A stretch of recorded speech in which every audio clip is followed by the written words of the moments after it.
আপনাকে যে বলছে আপনি মুসলিম, সেও ভুল বলছে, আপনিও ভুল জানছেন। আপনি বলেন তো, মুসলিমের পরিচয় কি আল্লাহ দিবে না মানুষ দিবে? মানুষের মধ্যে কি মুহাম্মদ সাল্লাল্লাহু আলাইহি সাল্লাম দিবে নাকি অন্য মানুষ দিবে? তিনি বলেছেন যে মান তারাকা সলা, যে সালাত ছাড়লো ফাকাদ কাফার, সে কাফের, সে কুফরি করলো। তো কিভাবে? যে ব্যক্তি যেই ওয়াক্ত ছাড়লো সে ওই ওয়াক্ত কুফরি করলো। একেবারে ধরেন ফেরাউনের মতো না, নমরুদের মতো না যে কাফের হয়ে গেল। নো, যে আসর পড়ে নাই তার ঈমান চলে যায়, মাগরিব পড়লে ঈমান আসে। কিন্তু আপনি কি বলতে পারেন যে আপনি আসর পড়েননি মাগরিব পর্যন্ত বাঁচবেন? হাত তোলেন তো কারা কারা ফজর পর্যন্ত বাঁচবেন। আমি বাঁচবো কিনা আমি জানি না, আমি তাই তুললাম না, আমি হাত নামাই ফেললাম। আপনাদের মধ্যে কে আছেন ফজর পর্যন্ত বাঁচবেন? কি বলেন? ঈশান নামাজি অনেকে পড়েন নাই, কারণ ফজর থেকে ভালো হয়ে যাবেন এই জন্য। এই যে আপনি বাঁচবেন আপনি জানেন, তো এখন হাত তুললেই তো হয়। আপনি মুখে একটা বলেন, আপনার কার্যকর্ম অন্যটা বলেন। ওয়াল্লাহি আমি কি আপনাদেরকে কাফের বলতে আসছি এই জায়গায়? বলেন তো, একজন বক্তা কি শ্রোতাকে কাফের বলতে আসে, নাকি শ্রোতাদেরকে কুফুরি থেকে ফিরাইতে চায়? আমার সাথে একটু কথা বলি এবার।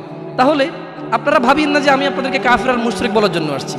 আমি বুঝাতে চাচ্ছি, যা আপনি করেন, যখন আমার মুখ থেকে তা শোনেন আপনার এত শরম লাগে, এত খারাপ লাগে, তাহলে এটা আপনি করেন, চিন্তা করেন, যেই জিনিস শুনলে আপনার এত খারাপ লাগে ওই জিনিসটা আপনি প্রতিনিধিত্ব করতেছেন। এটা কত জঘন্যতা! আমি কি বুঝাতে পারছি এবার? ক্লিয়ার? তাহলে এখানে কেউ নাই যে ফজর পর্যন্ত বাঁচবে, হাত তুলতে পারবে? কেউ আছে? কি জবাব দিবেন আল্লাহকে? ভাই ভাই কি জবাব দিবেন বলেন? দাড়ি চিছে ফেলতেছেন, টাকুর নিচে কাপড় পরতেছেন, এক ওয়াক্ত নামাজের ধার ধারতেছেন না, অন্যের মেয়েকে ফুসলিয়ে ফাসলিয়ে কোর্ট ম্যারেজ করে ফেলতেছেন, একটা পারিবারিক ফিতনা ফাসাদের মধ্যে জড়িয়ে যাচ্ছেন, একটা সামাজিক ফিতনা ফাসাদের মধ্যে জড়িয়ে যাচ্ছেন। এরপরে দুঃখ পেয়ে অমুক মেয়েকে 4 জনে মিলে প্রপোজ করে, তারপরে দুঃখ পেয়ে 2 জনে মদ খায়, 3 জনে গাঁজা খায়, 4 জনে আত্মহত্যা করতে যায়। 3 জনের বাঁচানো যায়, একটা আত্মহত্যা তো করে না, কিন্তু জীবন শেষ। পরীক্ষার সময় পড়েনি, ক্লাসের সময় ক্লাসে যায়নি, মাদ্রাসার সময় মাদ্রাসা যায়নি, সলাতের সময় মসজিদে আসেনি, এভাবে তার জীবন যৌবন সব শেষ করে দেয়। আল্লাহ এই জন্য বলছে ফাআন্না তুসহারুন। ও নবী, এদেরকে বলেন তবু কি তোমরা মাতাল থাকবা? জানো জমিনের মালিক আল্লাহ, জানো জীবনের মালিক আল্লাহ, জানো বিচারের মালিক আল্লাহ, জানো জমিনে যা আছে আল্লাহর, জানো আল্লাহই আশ্রয়দাতা, আল্লাহর বিপক্ষে কোনো আশ্রয়দাতা নাই, তবু কি তোমরা মাতাল থাকবে? এটাই আল্লাহ বলছেন। শুনুন যুবক, তোমাকে বলি, চাচা আপনাকেও বলি, হোক সেটা আল্লাহর নবীর নামে গান, বাদ্যযন্ত্র হারাম। বাদ্যযন্ত্র কি হারাম? একটু মনোযোগ দিয়ে শুনবেন, বলে কথা শেষ করে চলে যাবেন ইনশাআল্লাহ। ইয়া শিবাব ইত্তাকিল্লাহ, আল্লাহকে ভয় করো তোমরা, তোমরা কখনোই গান বাজনায় মেতে থাকিও না। ইয়া শিবাব ইত্তাকিল্লাহ, গান বাজনা তোমার হৃদয়কে মেরে ফেলবে।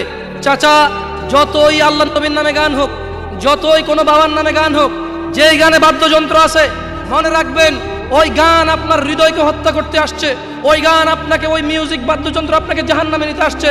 শুনুন, আপনার হৃদয়ের খোরাক আল্লাহ সুবহানাহু ওয়া তাআলা সূরা আনফালে বলছেন, আউযু বিল্লাহি মিনাশ শাইতানির রাজীম, আউযু বিল্লাহি মিনাশ শাইতানির রাজীম, বিসমিল্লাহির রহমানির রহিম, ইন্নামাল মুমিনুনা আল্লাযীনা ইযা যুকিরাল্লাহ ওয়াজিলাত কুলুবুহুম, ওয়াজিলাত কুলুবুহুম ইযা যুকিরাল্লাহ, ইযা যুকিরাল্লাহ ওয়াজিলাত কুলুবুহুম ইযা যুকিরাল্লাহ।